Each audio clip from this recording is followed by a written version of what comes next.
Hello दोस्तों, good morning. सो आज है 5 मार्च और हम बात कर रहे हैं कि कल हम लोगों का यूजीसी नेट पॉलिटिकल साइंस का एग्ज़ाम है। सो अगर मैं बात करूं आज के लिए कि रोड मैप क्या होना चाहिए आज और कल के लिए, तो आज जितने भी लोग हैं मैं उनसे केवल एक बात कहूँगा कि आज आप लोग ज़्यादा से ज़्यादा रेस्ट करने की कोशिश करिएगा, या जिन लोगों को किसी दूसरे शहर में ट्रैवल करना है तो वो आज के दिन कर सकते हैं। बट बहुत ज़्यादा पढ़ने की ज़रूरत नहीं है। जितना कुछ भी आपने अभी तक पढ़ा है, तैयारी की है, आप उसको 1-2 घंटे के लिए रिवीजन कर सकते हैं, लेकिन बहुत ज़्यादा कुछ उसमें बर्डन मत दीजिएगा। फिर अगर मैं बात करूं कि कल जब हमारा एग्ज़ाम होगा तो हमें किन बातों का ध्यान रखना है। सबसे पहली बात, आप अपना जितना भी एडमिट कार्ड वगैरह सब टाइम से लेकर के पहुंच जाइएगा। इसके अलावा अब हम बात करते हैं कि जब एग्ज़ाम स्टार्ट होगा तो क्या करना है। देखिए, एग्ज़ाम शुरू होगा, 2 सेक्शन होंगे, टोटल 3 घंटे का है। उसमें आपको बीच में कहीं भी गैप नहीं मिलेगा। तो करना क्या है, पहले सेक्शन 1 खुलेगा पेपर 1 के लिए। पहले उसको सॉल्व करना है आप लोगों को।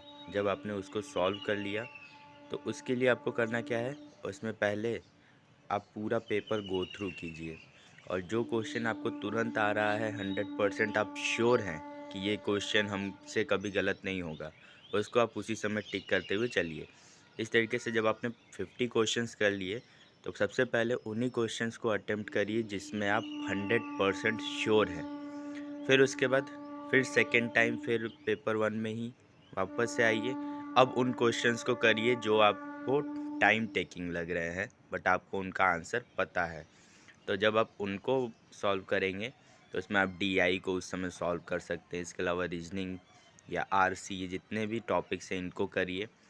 और फिर जो आपके 10-15 क्वेश्चन जिसमें आपको बिल्कुल भी आइडिया नहीं कि क्या है, तो उनको अभी के लिए आप छोड़ दीजिएगा।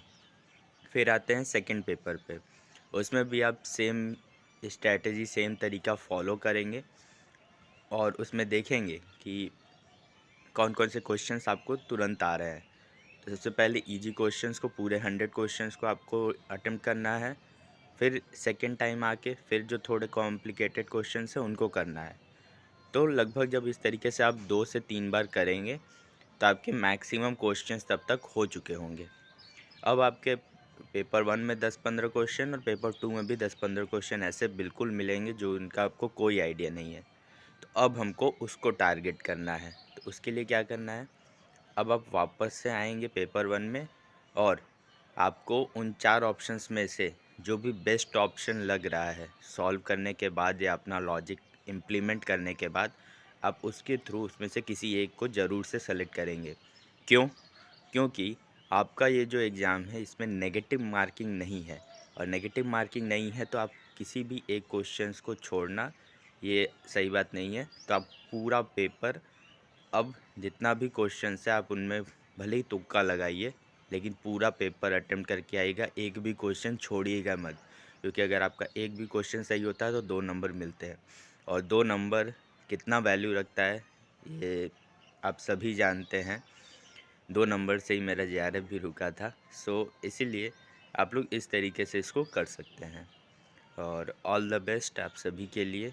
आप सभी अच्छे से पेपर दीजिए, एकदम कूल माइंड से दीजिए, पूरा पेपर अटेम्प्ट करिए, रिजल्ट आपको ज़रूर मिलेगा। ठीक है, चलिए, धन्यवाद।